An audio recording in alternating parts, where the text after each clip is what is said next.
고심 끝에 해경을 해체하기로 결론을 내렸습니다. 신설하는 국가안전처로 넘겨서 해양 안전의 전문성과 책임을 대폭 강화하겠습니다.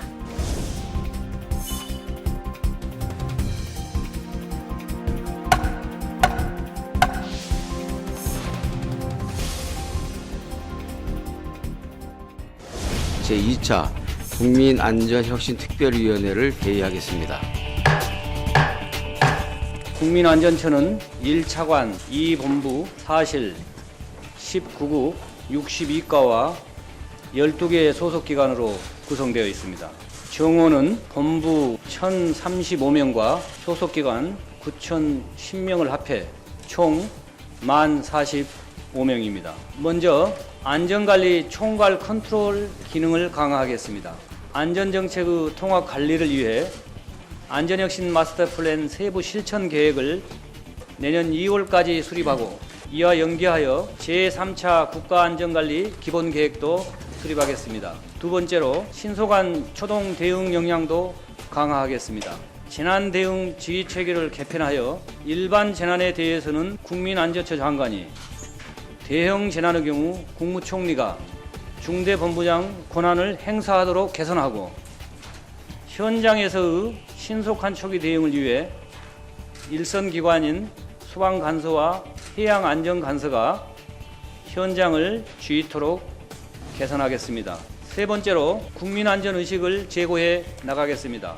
생활 주변 위험 요소를 신고할 수 있는 안전신고 시스템을 구축하고 내년부터 매년 2월에서 4월 중 국가안전대진단 기간을 설정하여 민관 합동으로 전국 동시 일제 안전점검을 실시하겠습니다. 자, 오늘 국민안전처 출범과 관련한 첫 번째 업무 보고인데요. 저희가 15년 전에 총리에서 안전기획단을 운영했는데 그때 업무 보고하고 별 다르지 않습니다. 그동안 여러 차례 컨트롤 타워 부족, 여기 뭐 인프라 부족, 뭐 통신망 부족, 이거 똑같은 거를 15년 전 외친 거하고 똑같고 그 전에 한 거하고도 비슷한데 혁신적이고 쇄신적인 마인드로 하지 않으면 정말 우리가 기대하고 바라는 날 이루기 어렵다. 국가안전처가 신설돼서 국민들이 가장 관심을 갖는 거는 재난에 대비한 매뉴얼입니다. 지금 이제 조직을 잘 편성했는데 재난 현장의 어떤 현장 대응과는 아직까지 거리가 멀다.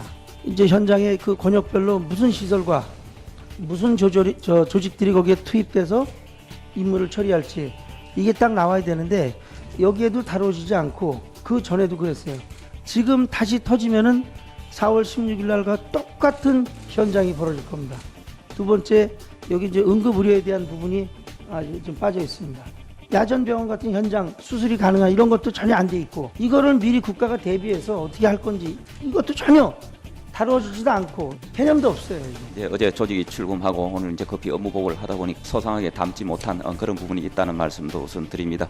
그리고 방금 지적하신 응급의료 체계나 현장에서 제대로 작동되지 않는 여러 가지 매뉴얼 정비하는 문제, 그런 것도 정비하는 노력을 지금 함께 하고 있다, 이런 말씀을 드립니다. 분명히 정부 조직법에 소방 관련, 해경 관련 이거 분명히 인사권, 예산권 독립적으로 운영하도록 돼 있죠. 근데 직제상에 왜 그렇게 안 돼 있어요? 소방 관련 예산의 편성, 배정에 관한 자료 작성만 돼 있어요. 5번째. 더군다나 국가보조금 주는 거 있죠. 일선 소방서에 500억. 이 예산도 정부 조직법에 따라서, 규정에 따라서 이것도 마찬가지로 소방본부에서 해야죠. 아니 법에 정부 조직법에 그렇게 돼 있는데 왜 직제령에는 따르게 돼 있냔 말이에요. 이렇게 하면 안 되죠.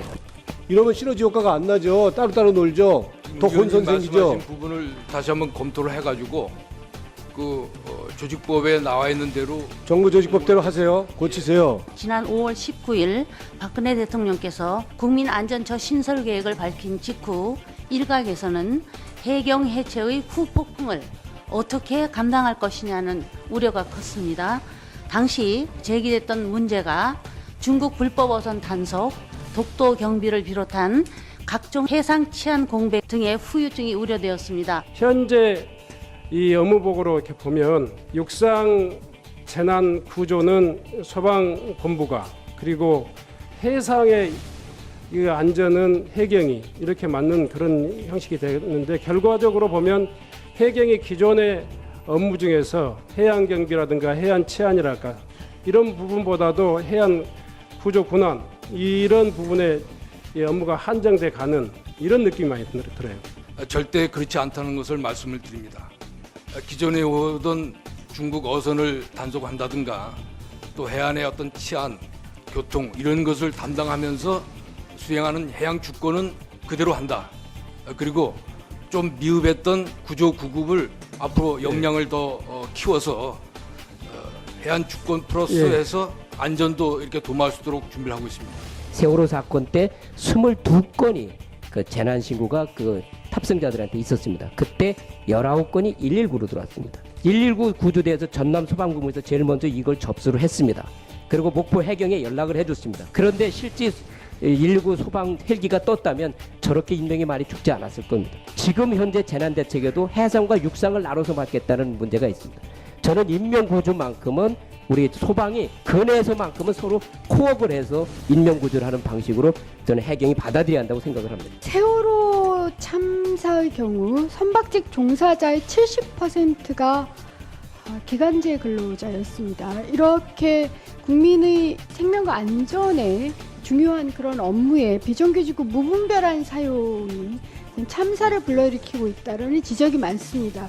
국민의 생명과 안전과 관련된 업무에 대해서 숙련된 정규직이 근로하게 하는 것이 사고의 예방에도 필요하고 신속한 대처에도 필요할 뿐만 아니라 또한 이 국민안전처의 컨트롤 타워의 기능도 활성화시키는 이런 것이라고 생각합니다. 지금 여기 보고서에는 안전정책조정회의가 뭐 매월 열리는 그런 정도로 지금 현재 얘기가 돼 있는데 이 초창기이기 때문에 이게 시간이 오래 가면 안 됩니다. 네. 매월 해가지고서는 지금 현재 우리가 안전처가 종합적으로 그걸 취합하고 하기에는 굉장히 부족하다. 전 본 의원이 볼 때는 그런 생각이 들어가는데 그 의원님 지적에 동의하고 있고 예. 협업 체제를 완벽하게 갖추고 예. 있습니다. 이게 안전처만 잘해서는 안 됩니다. 전 부처가 거기에 같이 공조하고 지방자치단체, 시설관리 책임 모든 책임자들이 잘 이게 그 시스템이 잘 작동할 수 있도록 앞으로 더 신경을 써주시기 바라겠습니다. 국민안전처 구성과 관련해서 구성원이 10,000명이 넘는 이른바 공영 조직이 이제 탄생을 했습니다.